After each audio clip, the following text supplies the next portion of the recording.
Be truthful, be honest.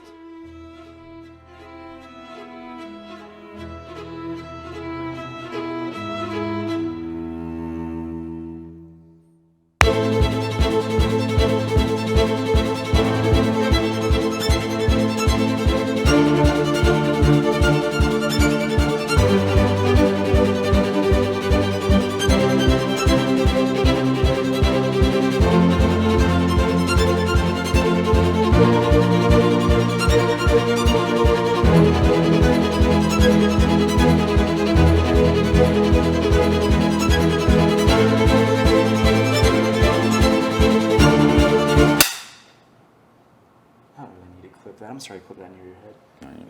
It's fine. Is the Canon EOS R, not the R5, the RP, the R6, whatever iteration and letters of camera we're on, is the OG mirrorless Canon camera, the EOS R, is it good enough for professional video work in 2023? Short answer, yes. Absolutely. It totally is. In the world of business, the only thing that really matters is whenever you deliver a good or a service to your customer, to your client, that they're happy. And I can tell you for a fact that I make videos with the EOS R. I have two of them actually. Filming with one. Here's the other one. I make videos and I give them to clients and they are so happy with what I give them. But why do I use this camera in 2023 with an abundance of options, with higher level studio quality, amazing image producing machines? Why do I still use the EOS R in 2023?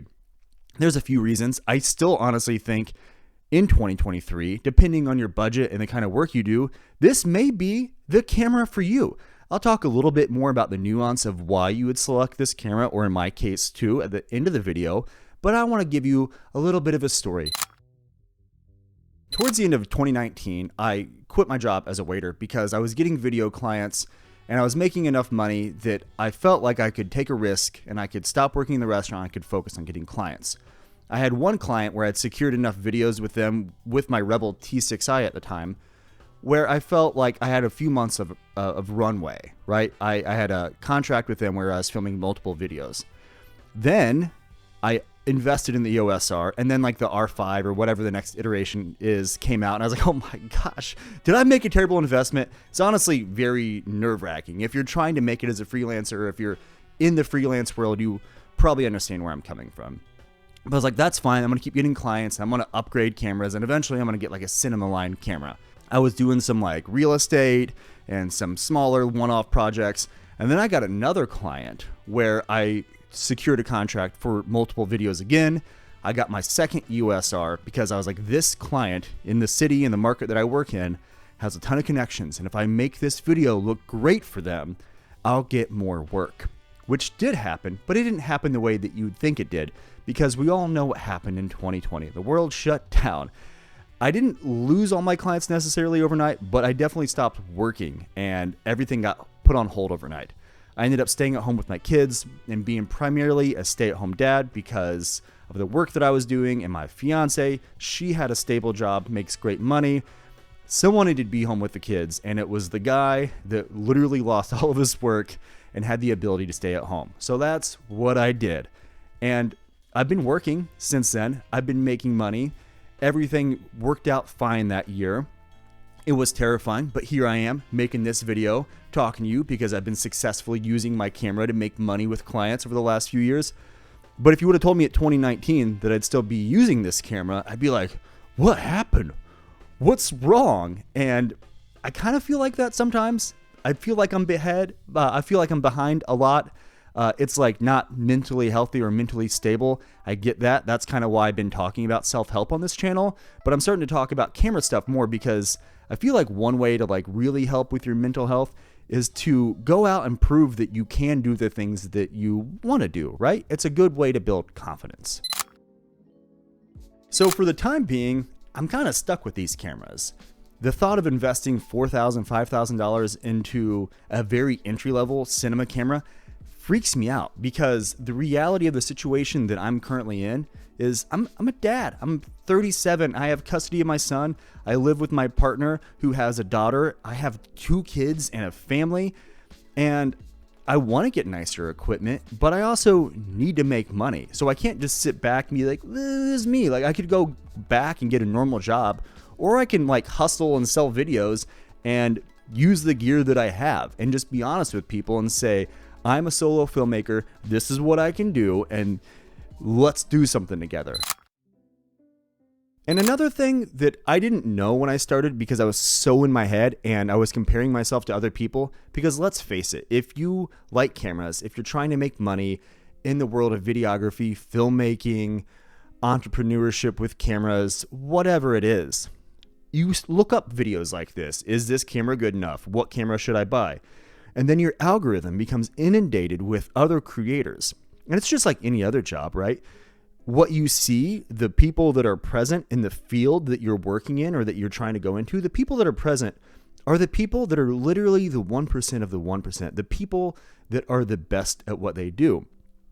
I fall victim to this all the time, like I'm sure you do. I'm always comparing my work to the best of the best. But, you know, I'm kind of nosy in the sense that I will look at someone's phone when they're scrolling through their algorithms. And I was in a marketing meeting recently. I won't say which marketing meeting, but I was watching all the people that I work with. I'm the only video professional in this group of people. Everyone else, there's like marketing, sales, accounting. There's the CEO of the company, and they're scrolling through their phones and Instagram, Facebook, whatever. Not a single video about camera hacks popped up on their phones. The only thing that clients care about is if you can deliver on your promises and if you can represent their brand in the way that they see fit, which is what I do. And another thing that I didn't know at the beginning, which I wish I would have known, is that the people that are hiring these like high-end commercial multi-million-dollar film studios, the people that are hiring those people, you're not going to talk to them when you're beginning out as a freelancer and you're just trying to get like $500 here, $100 here. When you're filming birthdays and weddings, it's very rare that you're going to run into someone that's going to be like, will you film a $50,000 gas station commercial for me? You don't need to worry about that. The only thing that you need to worry about when you're starting out in video and freelancing is that you're nice, honest, and on time. In a way that I make sure that I feel better about using an EOS R for professional video production in 2023 is I have a demo reel. I have a website. And whenever I'm talking to a client or whenever I'm talking to a new client, because current clients know the kind of work that I can produce, but new clients, I will show them my demo reel and I'll say, if you're going to hire me and I'm going to film everything by myself, this is a representation of what my work will look like. And this is what it will cost. Are we okay with that? And they almost always say yes, because again, I'm not talking to people that are like hiring huge high-end commercial filmmaking studios. I'm talking to people that have a smaller budget. It's still a good budget, especially if you're working solo, but we're in completely different fields. So the EOS R in 2023, we've talked about if it's good enough for video production, and it absolutely is, depending on the kind of clients you're working with.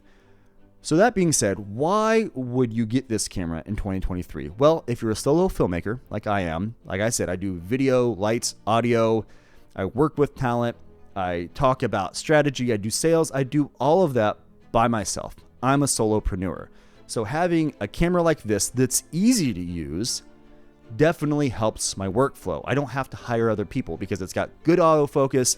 The quality is more than good enough in my opinion, and I know how to use lights, and I've learned this skill set. So if you're thinking about investing in a camera, and let's say you're investing like $3,000, $5,000, you're going to need to get a lens. You can get by with a 22-70 and then some like a nifty 50, like a $200 very entry-level lens. You can do that. I do this all the time for interview shots. I've got a 22-70 on my A cam, and then my B cam is literally a nifty 50 millimeter lens. And if you're going to do interviews, I think it's very important to have 2 cameras. So instead of investing in like the highest end camera you can get with your budget, I would consider getting 2 cameras for that same budget. Because like I said, more than good enough when you're starting out and you're doing solo filmmaking. You're definitely not going to run into clients that want you to film with an RE Alexa or a Canon cinema, red, Komodo, whatever, dragon camera. If you do find those clients when you have no experience, please DM me and tell me how you did it, because I want to know your secrets. So if you've got a budget and you're thinking about getting a camera, consider, can I get 2 cameras for the price of 1? I hope this helps, and thank you so much for being here. In just a second, wait just a second before you go on to the next video. I want to explain to you what you can expect from me in this channel before you leave, and I see you again the next time. At the beginning of this year, I made a video called I Quit Drinking for a Year and Will I Go Back? That video was the most viewed piece of content that I've ever made on the internet. I'm going to break that down and how I filmed that by myself in a future video. But that video kind of like changed the direction of my career in the sense that I want to talk about sobriety. I want to talk about like how to like have confidence in yourself so that way you can change your life. I'm going to do that, but I'm also going to share stories from other sober people, and I'm going to talk about how I film these things on my own, because it's honestly a lot of work. And me learning a new skill set with cameras has been one of the things that's given me enough confidence in myself to radically change my life. And being sober is one of those things. That's it. I'll see you again soon. Love your face. Stay awesome. Bye.